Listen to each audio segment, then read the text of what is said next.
Baik,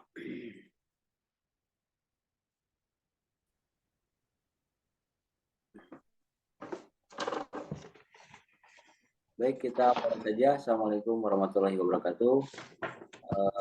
Hari ini kita akan membahas bagaimana caranya rangkaian charging bekerja ya pada skematik Quanta Jet E7 Rev D.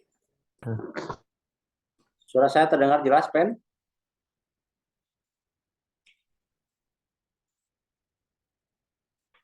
Baik. Nah, Jelaskan. rangkaian charging pada Quanta Jet E7 ya, ini melibatkan IC SIO ya. Sekali lagi, rangkaian charging pada Jet E7 bekerja melibatkan IC SIO. Jadi, pada rangkaian ini ya, pada rangkaian ini yang pertama kali bekerja adalah IC SIO. Gitu ya. Yang pertama kali bekerja adalah IC SIO, makanya saya kasih nomor 1. Ya. Harus bekerja IC SIO.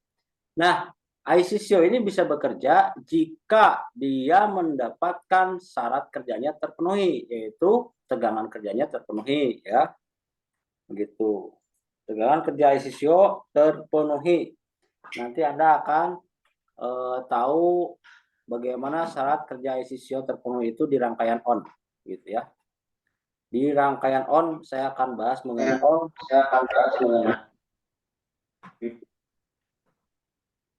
Pak Edi udah gabung?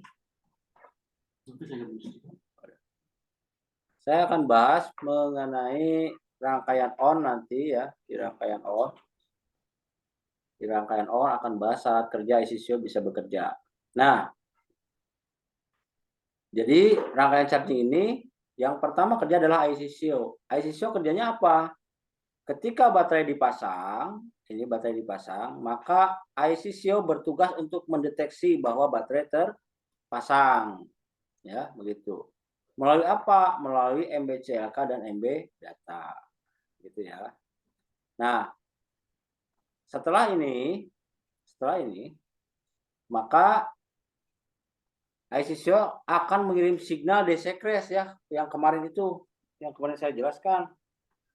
Kalau IC SIO sudah bekerja, maka IC SIO akan mengirim sinyal DC crash begitu ya. Yang membuat listrik dari dari adaptor ini nggak nyebrang gitu.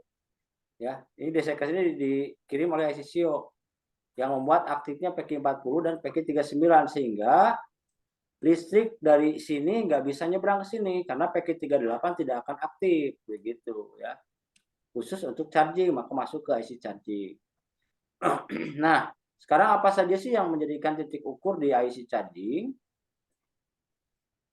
Di rangkaian charging itu yang menjadi titik ukurnya adalah satu, syarat kerja IC charging ini dia mendapatkan tegangan melalui PD6.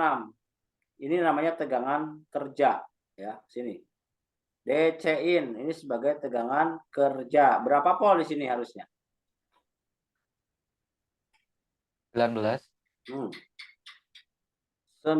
volt.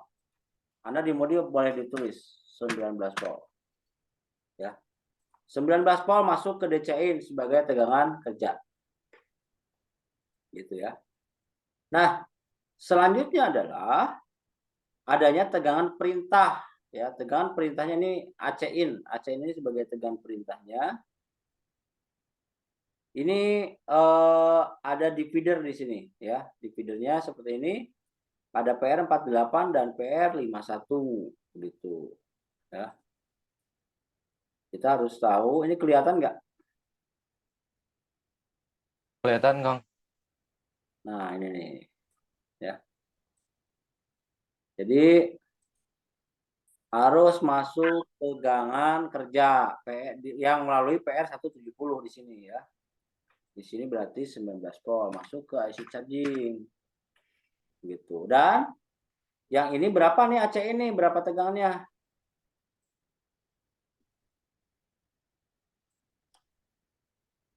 Boleh bantu itu? Berapa tegangan di sini?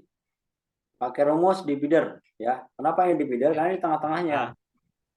RA per RA ditambah RB dikali pin begitu RB. ya. Berapa ini? Ya. Berarti RA 82. 22. Ya, ini groundnya ini simbol ground. Yang ini Ya. simbol ground ya. Walaupun ke samping segitiganya ini simbol ground. Oke. Berarti berapa?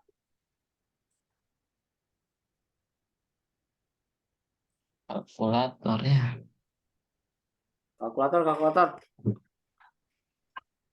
Coba hitung berapa? Rumusnya udah paham kan divider ya? 22 per berapa tuh? 104. 104,5. 82 tambah 22.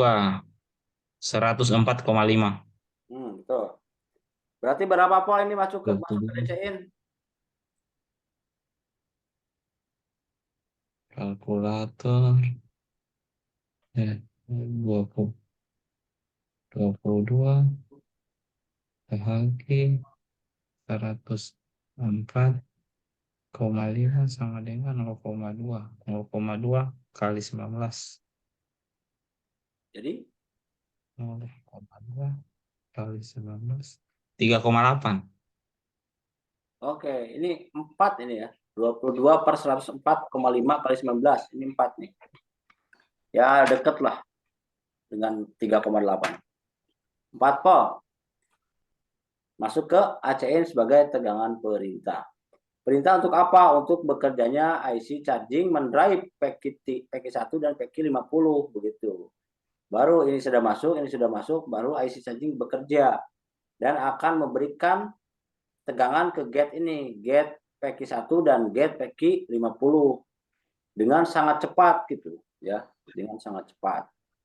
Sehingga menghasilkan tegangan output charging begitu. Itu AC muncul voltasenya sebelum ditekan tombol power atau setelah, Kang? Sebelum ditekan tombol power, setelah ditekan tombol power, selama baterai terpasang dia akan bekerja. Dan walaupun baterai tidak dipasang, ini tetap masuk sebetulnya, ya. Ini tetap masuk.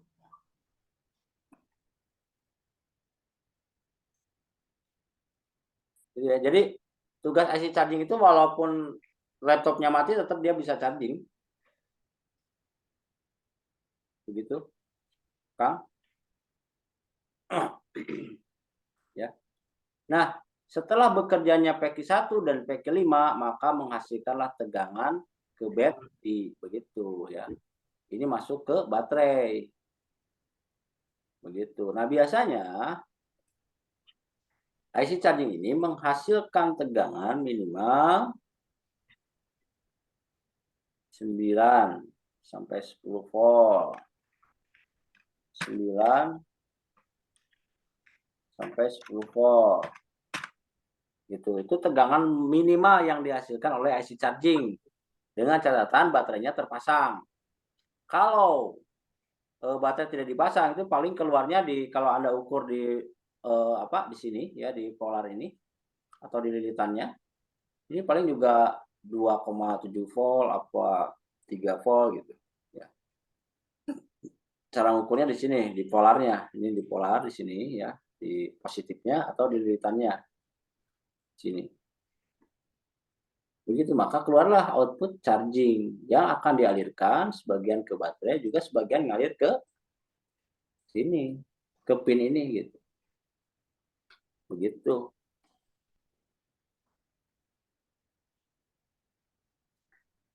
Oke, ada yang mau ditanyakan dulu, silakan. Itu titik ukur sederhana kok. Sederhana. Ya. Pertanyaannya, Kang, Ya. kalau laptop mati total, hitung mati total, terus di charging juga nggak ada notifikasi casnya, itu kerusakannya di area cas atau di mana, Bang? Nah, itu biasanya ada yang korslet. Biasanya kalau gitu ada yang korslet, biasanya korslet di 19 volt atau 3 dan 5 volt nggak ada. 3 dan 5 voltnya nggak ada. Atau rusak di rangkaian regulator 3 dan 5 volt. Gitu. Untuk kerusakan di BIOS tetap bisa charging ya. Bisa tetap ada notif charging.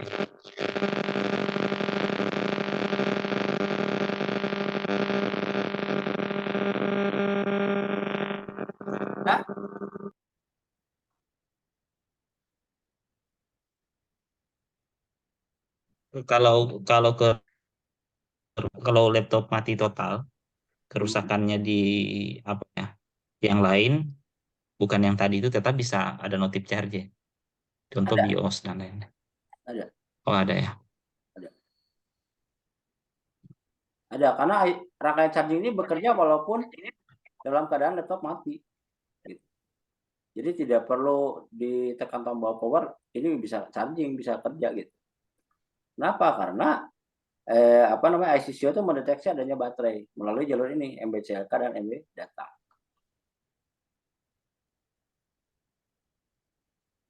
Begitu Kang Aidin ya. Iya, Kang.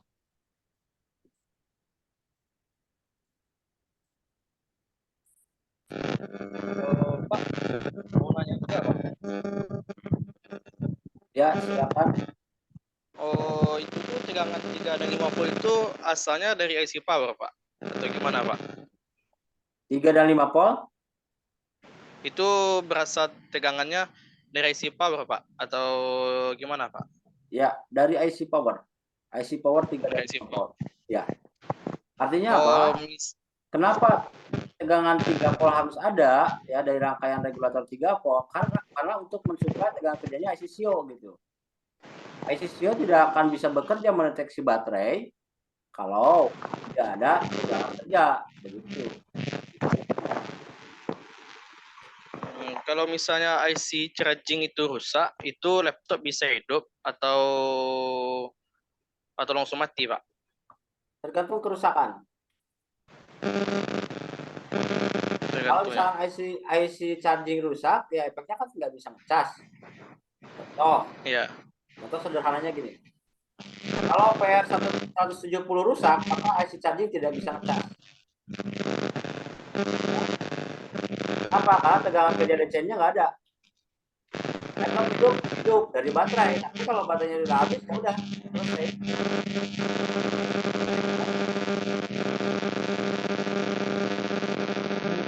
Siapa ya? Saya.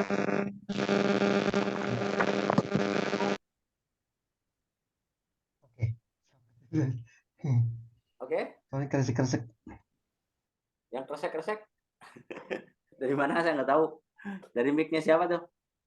Nah, jadi kalau IC charging ini nggak bekerja, ya selama baterai masih ada listrik, maka laptopnya hidup. Tapi kalau udah listriknya habis di baterai, ya udah mati.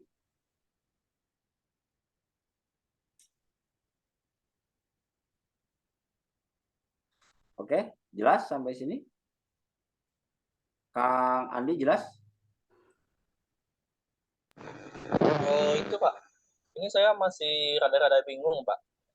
Oh, tentang kinerja tegangan laptop dari awal dicolokin itu, Pak. Jack adapter itu tuh kata Bapak tadi kan tegangan 5 volt dan 3 volt kan dari IC power, Pak. Ya, terus? Berarti pas dicolok pakai adapter itu tegangan 19 volt langsung ke IC power ya, Pak? Betul. Tuh, dari mana itu? Nah, pertanyaannya dari mana tegangan 19 volt masuk ke IC power ya? Dari output separator ini. Oh, dari sini. Iya. Ya dapatnya dari sini. Makanya kalau laptop ini output separator tidak ada tegangan 19 volt di sini, ya tidak mungkin 3 dan 5 volt hadir gitu. Karena pin ini akan diolah oleh output oleh regulator 3 dan 5 volt. Oh, berarti V-in itu masuknya ke IC power langsung ya, Pak? Betul. Oh, oke, Pak. Jadi syarat ini, pertama listrik yang akan diolah oleh regulator-regulator yang lain, baik itu regulator 3 dan 5 volt, regulator 1,5 volt, 1,8 volt, ini dari sini awalnya. Ini semuanya dari sini, sistem itu. Dari output separator. Makanya kemarin ada yang kasus itu enggak ini, nanti konsultasi sama saya langsung. Yang ampernya 0, yang ampernya 0 sama sekali ya. Iya, Pak. Konsultasi langsung Itu ke saya, nanti kita buka board view-nya biar benar nih. Board view atau skematiknya. Iya, Pak. Gitu, biar Iya, solve. Pak, sudah saya ukur tadi pakai board view, ternyata tidak nyebrangnya itu. Ya, tidak nyebrang. Gate-nya berapa? Saya ukur lagi itunya. Udah. Di Nanti tak bimbing ya, nanti kita bimbing ya. Itu yang ya, perkara yang nggak nyebrang itu 90% bisa solved itu. Ya, 90% bisa solved kalau tidak ada kerusakan di rangkaian yang lain. Yang penting itu bisa nyebrang aja ke sini. Ke output separator. Oke, kita lanjut dulu ya. Nah,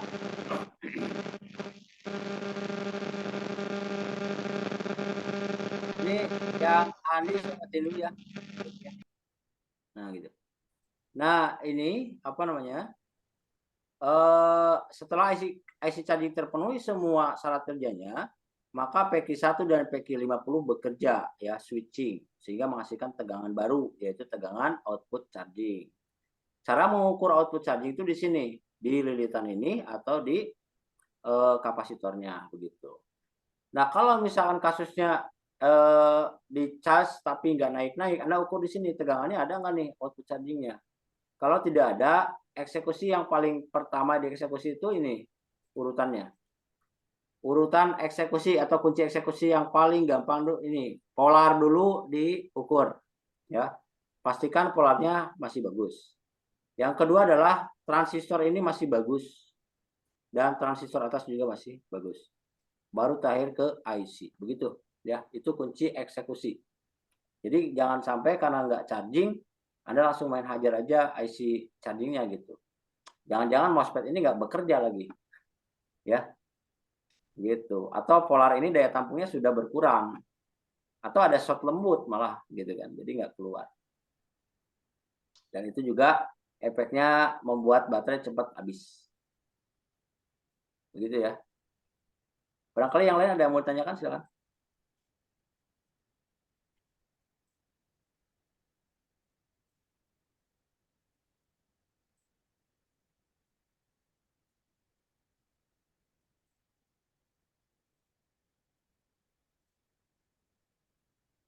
Kang Atep, ada yang mau tanyakan ya? Coba geser lagi, Pak. Ke atas, Pak, dikit. Mau lihat rangkaiannya, Pak. Gimana? Ke Berarti atas? kalau berarti ya, Pak. Udah, Pak. Itu berarti itu dari adaptor itu masuk ke IC charging juga, Pak. Berarti itu tegangannya masuknya 19 volt langsung, Pak. Iya, ini dari sini. Lewat PD6.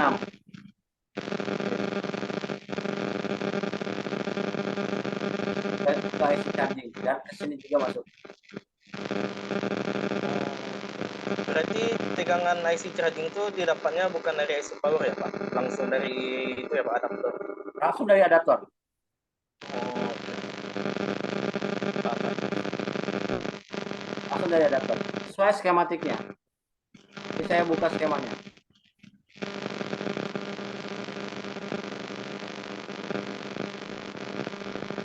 Nah, ini skematiknya.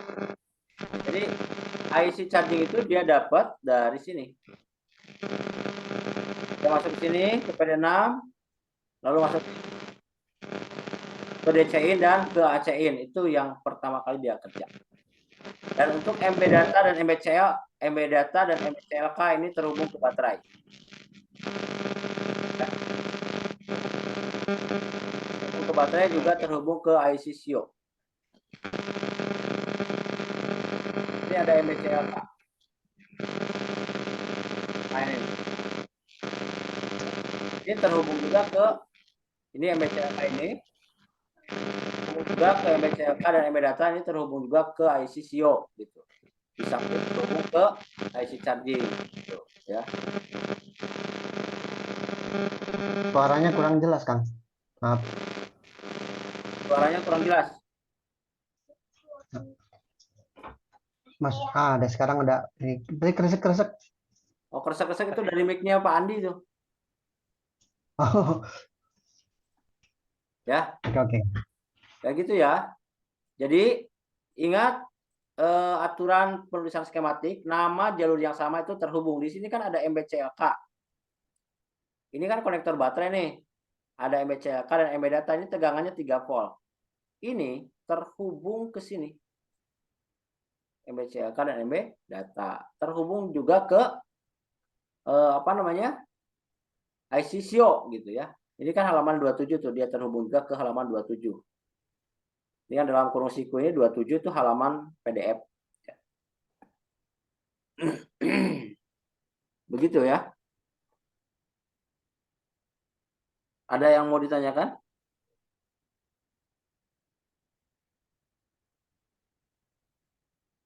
Berarti kalau IC charging rusak, eh, bentar gimana ya? IC charging laptop rusak, laptop juga bisa mati total ya, Kang? Ya iya, karena nggak bisa ngecas kalau udah baterainya udah habis. Oke, Jadi siap, Kang. tergantung kerusakannya. Tapi kalau kerusakannya misalkan apa namanya, cuman ini doang, ya gara-gara kecuali kalau kerusakannya IC chargingnya short misalkan ya, nah itu mati total, gitu. Kalau ini short itu pasti mati total. Oke, siap, Kang. Ya, karena Dilanjut. dia protect, IC-nya protect. Pak. Ya.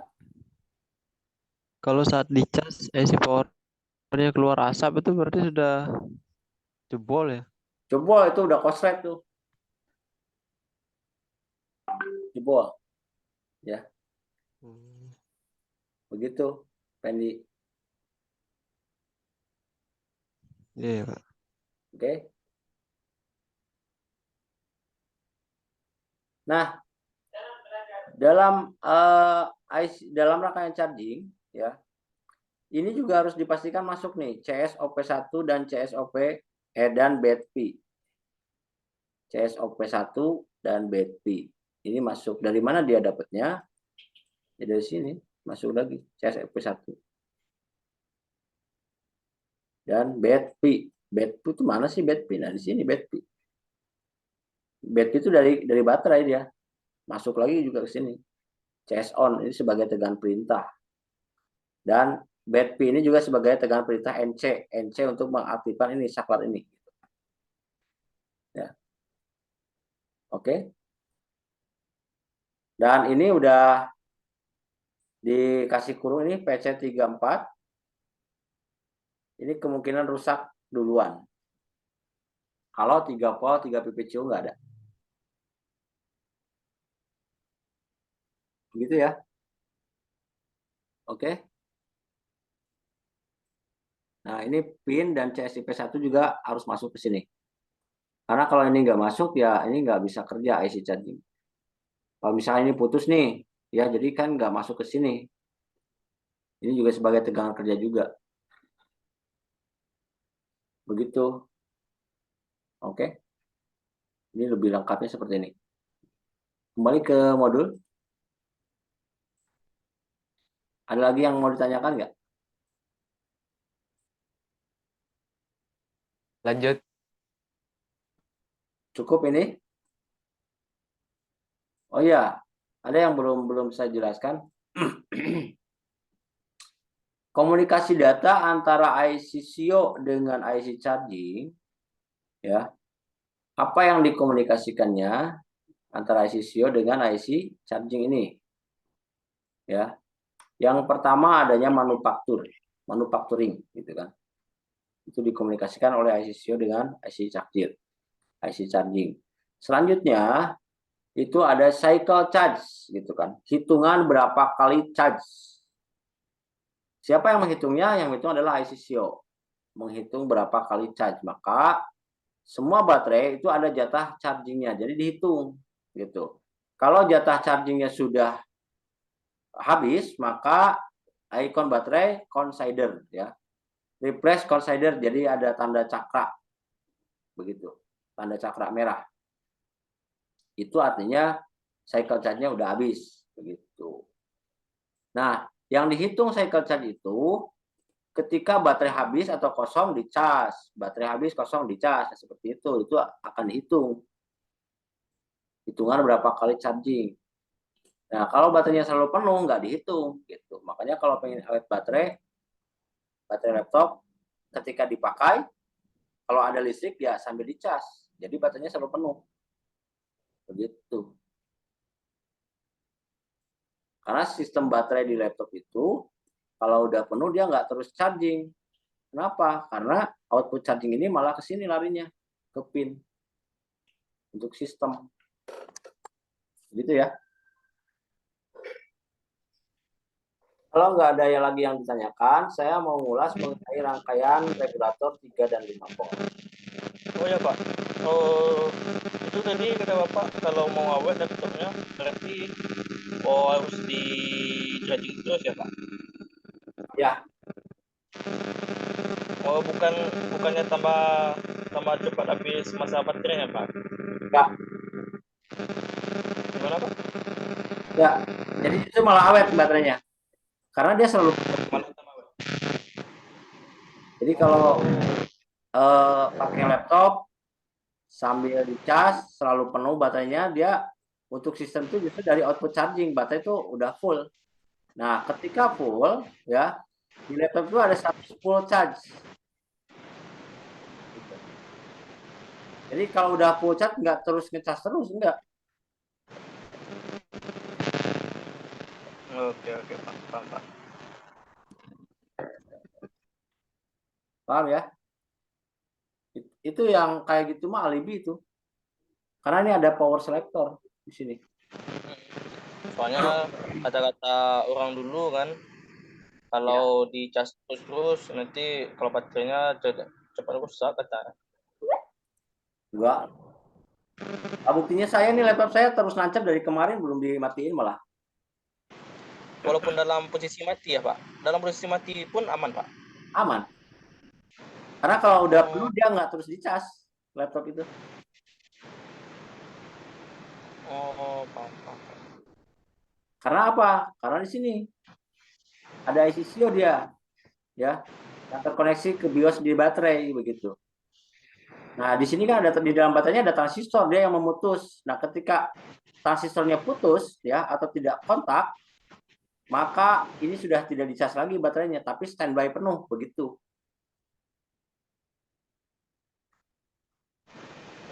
Oke.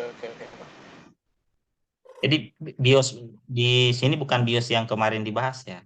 Bukan, kalau BIOS di baterai itu ada BIOSnya. Kalau Ada BIOSnya. Anda bongkar baterai laptop itu ada board kecil di dalamnya gitu. Dan ada Ya, IC BIOS. Nah, itulah IC BIOS itu yang mengkomunikasikan antara baterai dengan IC CO begitu. itu bisa diganti ya? Kira-kira kalau biasanya kan ada Ganti aja baterainya. biasanya kan ada baterai tapi itu buat isinya masih bisa dipakai, itu banyak dijual itu. Iya Baterai X betul. laptop. Saya juga pakai itu buat mic wireless. Ya. Jadi selnya masih masih bagus. Sel baterainya masih bagus. Hanya karena cycle charge-nya udah habis, maka dia udah nggak bisa dicas begitu. Nah, paling banyakannya dipakai di isinya diambil isinya doang selnya ya. Itu satu baterai laptop bisa ada 5, bisa ada 6 tergantung baterainya. Itu bisa 4 dipakai sampai buat pape apa itu? Pep yang rokok elektrik itu. Nah, itu pakai baterai itu. Makanya banyak yang nyari. Gimana? Ada lagi yang mau ditanyakan? Jadi hanya ini yang penting di dalam rangkaian charging ya. Yang saya gambarkan ini penting sekali di sini. Dalam kerja rangkaian charging. Satu lagi pertanyaan Kang mengenai IC charging. Nah, ini kan di laptop ini ya. Jadi IC charging bekerja berdasarkan perintah dari IC CEO ya, Kang. Nah, untuk jenis laptop selain Acer ini juga sama atau setiap merek laptop beda-beda, Kang? Prinsip kerjanya sama. ICCO itu sebagai masternya. Sebagai pengenali charging. Oke, siap. Terima kasih, Kang. Ya. Yang lain nggak ada?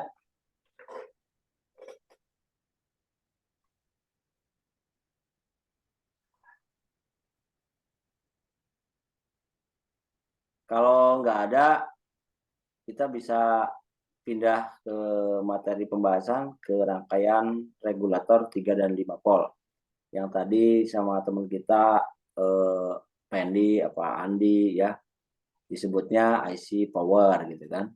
Nah, ini nih.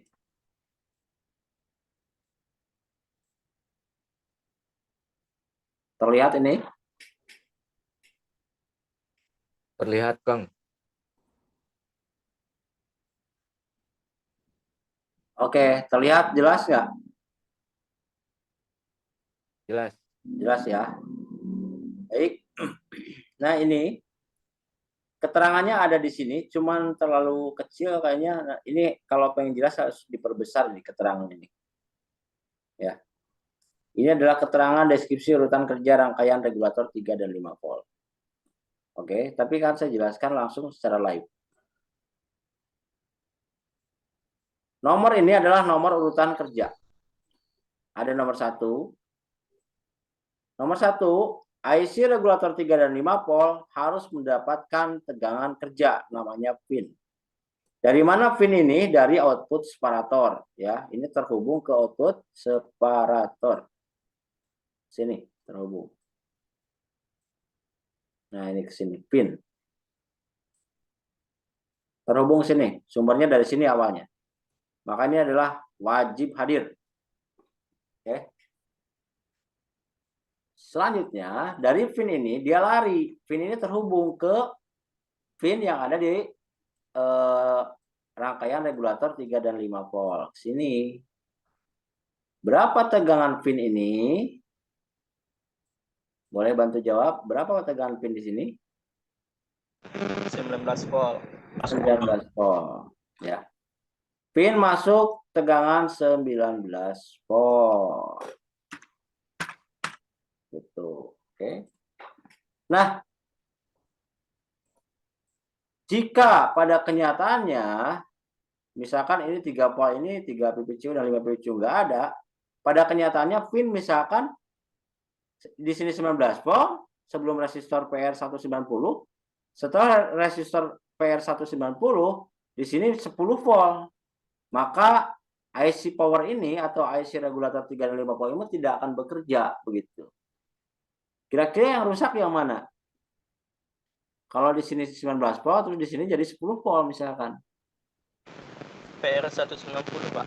Nah, PR190 kerusakannya apa? Melar. Melar. Tahanannya. Nah, melar. Ketika melar dia justru bisa menghambat tegangan begitu. Karena pada dasarnya prinsip kerja resistor itu hanya menghambat arus, tidak menghambat tegangan. Maka Anda ganti PR190. Selanjutnya, IC power ini atau IC regulator 3 dan 5 volt ini dapat bekerja jika ada tegangan kerja yang masuk, yaitu pin. Kedua, harus ada tegangan perintah N. Nah, pertanyaannya berapa tegangan N? N itu enable. Berapa tegangan di N ini?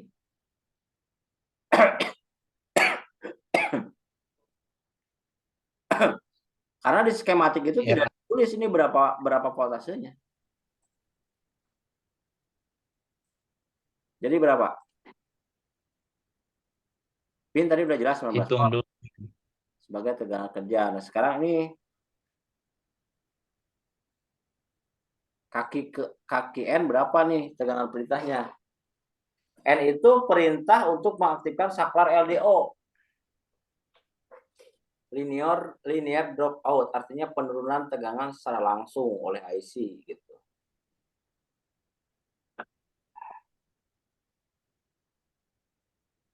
Terlihat itu hambatannya berapa? Ini kan ada divider nih. Ini RA-nya, ini RB-nya gitu. Jadi berapa nih output dividernya? Pakai rumus, Pak.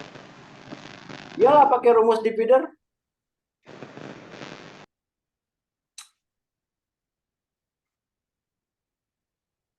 Makanya pemahaman resistor penting sekali.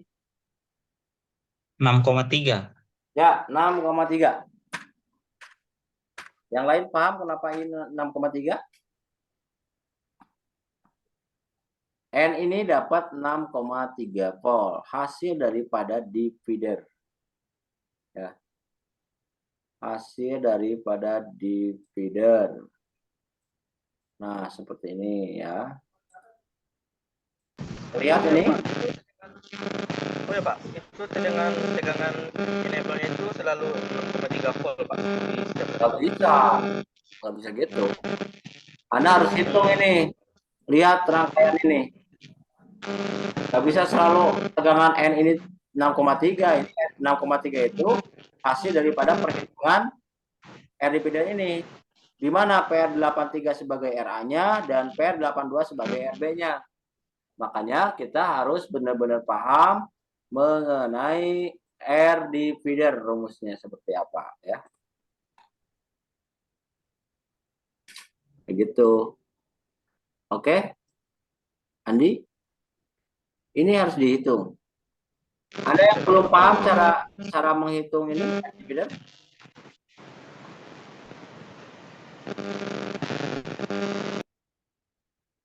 Kalau ada yang belum paham, saya jelaskan lagi.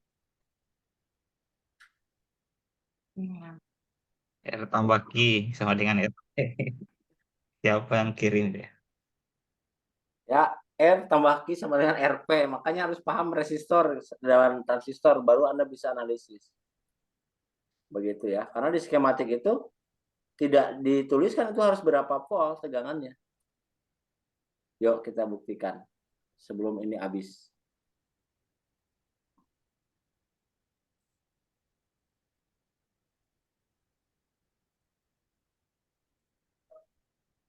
Ini skematik aslinya. Ini kan 330. Ya. Ini pin. Ini pin masuk sini. Ini N. Ini kan ada divider. Udah kelihatan mana ya? Nggak kelihatan.